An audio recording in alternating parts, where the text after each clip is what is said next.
यदि आप UGC net समाजशास्त्र की तैयारी कर रहे हैं तो यह वीडियो आपके लिए है। आज हम लोग एमाइल दुर्खिम के बारे में थोड़ा सा जानकारी देखने की कोशिश करेंगे। यहाँ पर अगर हम देखते हैं कि अगस्ट कॉम्टे के समाजशास्त्र के क्षेत्र में वास्तविक उत्तराधिकारी एमाइल दुर्खिम का जन्म 15 अप्रैल 1858 ईस्वी को फ्रांस के एपीनाल नामक कस्बे में यहूदी परिवार में हुआ। 1893 की बात किया जाए, 1893 में दुर्खिम ने पेरिस विश्वविद्यालय में the division of labour in society नामक विषय पर पीएचडी की। 1898 की बात किया जाए में दुर्खिम ने एक समाजशास्त्री पत्रिका का संपादन किया। इस पत्रिका से दुर्खिम को समाजशास्त्र को एक विज्ञान के रूप में विकसित करने में अत्यधिक सहायता मिली। प्रथम विश्व युद्ध के समय फ्रांसीसियों को पत्र नामक शीर्षक से अपने देशवासियों को देश के लिए मर मिटने के लिए प्रेरित करने के लिए पत्र लिखा और इसी समय 1915 में दुर्खिम का पुत्र युद्ध में मर गया।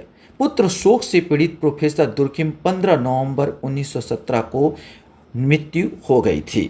दुर्खिम के महत्वपूर्ण सिद्धांत पर चर्चा करें तो पहला है श्रम विभाजन का सिद्धांत, दूसरा है सामाजिक एकता का सिद्धांत, तीसरा है सामाजिक तथ्य की अवधारणा, चौथा है तुलनात्मक विधि का सिद्धांत, पांचवा है आत्महत्या का सिद्धांत, छठवां है धर्म का समाजशास्त्र, सातवां है प्रकार की अवधारणा, आठवां है सामूहिक प्रतिनिधित्व की अवधारणा, नौवां है सामाजिक विकास का सिद्धांत, 10वां है नैतिकता का सिद्धांत और 11वां है मूल्य का सिद्धांत आदि इन्होंने अपना सिद्धांत दिया। इनकी महत्वपूर्ण पुस्तकों के बारे में जानकारी ले तो पहला पुस्तक मेन है the division of labour in society, the rules of sociological method, तीसरा है द सुसाइड, बहुत फेमस पुस्तक है, फिर the elementary forms of religious life, धर्म पर आधारित है, फिर एजुकेशन ऑफ सोशलॉजी और सोशलॉजिकल फिलॉसफी इनकी पुस्तकों का नाम है।